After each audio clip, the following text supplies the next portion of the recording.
Welcome to our kitchen. Great to have you tonight. We're gonna cook a pasta dinner with some rigatoni, some roasted tomatoes, and garlic. It's gonna be delicious. Let's start by slicing our cherry tomatoes. You can leave these whole, but I like to have them.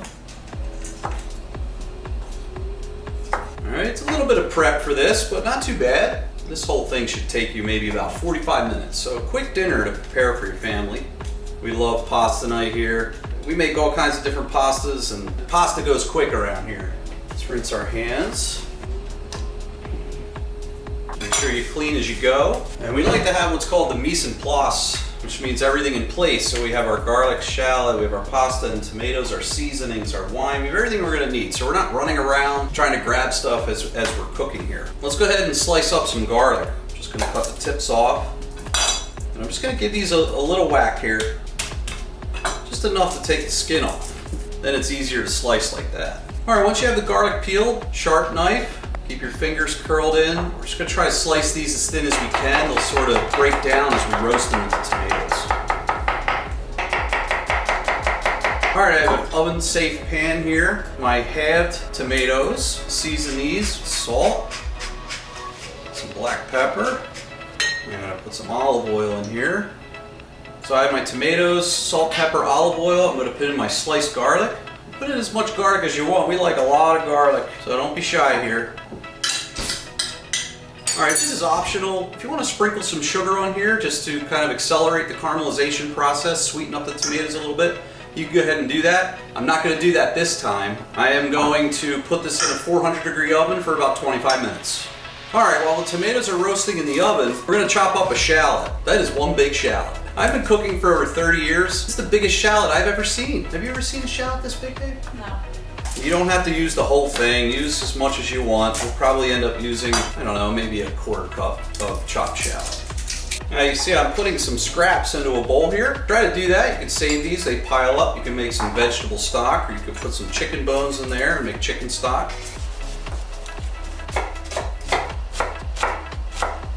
Doesn't have to be perfect. This is all going to break down in the pan when we cook pasta, so don't get overly concerned about it. All right, well, I'm chopping up the shallots and just getting ready. I do have some salted water getting ready to boil for our rigatoni. There's really nothing else to prep, so we'll see you back in a few. Okay, we're back. We have about 5 minutes left on the tomatoes and garlic. I have a saute pan here on medium heat. I'm going to drop the rigatoni in the boiling water just so everything's done around the same time, and then we'll put the pasta dish together. So we have our pan here. We're gonna add a little bit of extra virgin olive oil. I'm gonna cook my shallots. All right, I just wanna cook these till they're translucent, just a couple minutes. All right, just keep stirring that. All right, so the tomatoes and garlic are finished roasting. These smell amazing. I love roasted garlic. I could live on roasted garlic.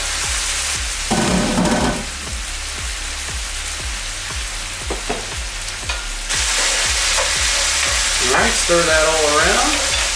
We don't need to cook these anymore because we roasted them. So I'm going to go ahead and deglaze with some white wine.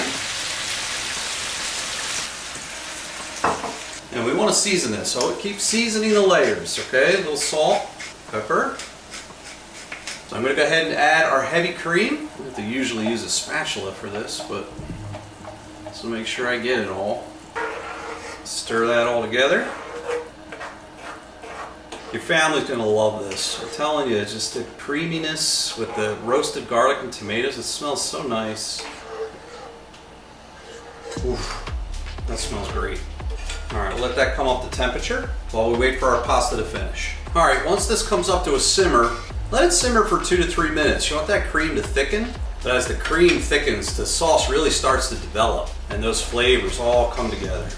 So I'll let that simmer for another minute, and then we're gonna put it down on low heat. Our pasta will be just before al dente, and we'll put it all together.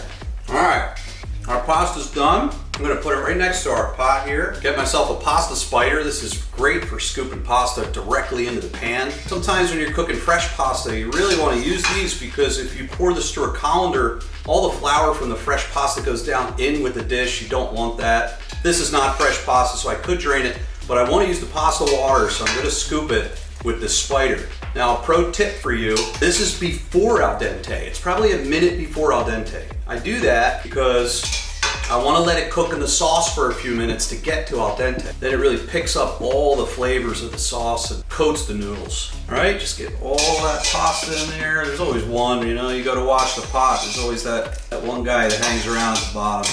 Stir that up.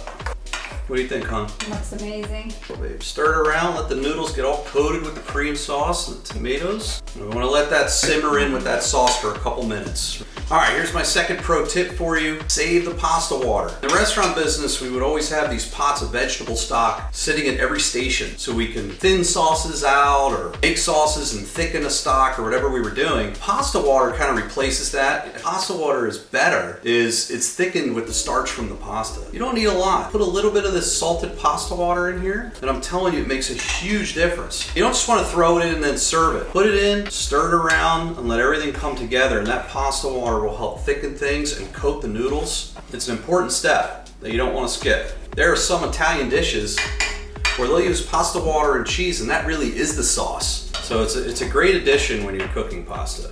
Okay, the pasta's been cooking in the sauce. We've got the pasta water, everything's starting to come together. I think it's time for the fresh basil. Break it up by hand here. This gives it a nice bright green color, and just the aroma of the fresh basil as you stir this into the pasta, it really gives it a nice finish. But to kill the heat, and now we're just gonna finish it with some grated Pecorino Romano cheese. This is good to do with the heat off, right? Cheese is really delicate at higher temperatures, so with the heat off, put the cheese in and then you stir it. You get more of that kind of gooey, thickened texture rather than like clumpy, broken cheese. So we put a good amount of that in, gonna stir that around. I'm ready to eat. You ready to eat, babe? Mm-hmm. I'm not gonna plate with this thing. This is like a giant soup spoon. It's really good for stirring, but I'm not gonna try to scoop it out of here. Let me get something a little bit better. All right, we got a bigger spoon now. Yeah, I'm just gonna have a little plate of it. I mean, this is a half a pound of pasta, but what do you think, babe? That'd serve 3. You know? Make sure I get a little bit of everything, right? Some pasta noodles, fresh basil, that roasted tomato and garlic, and just that luxurious sauce. Look at that. I'm gonna top this again with some Pecorino Romano cheese for each serving. And that's it, guys.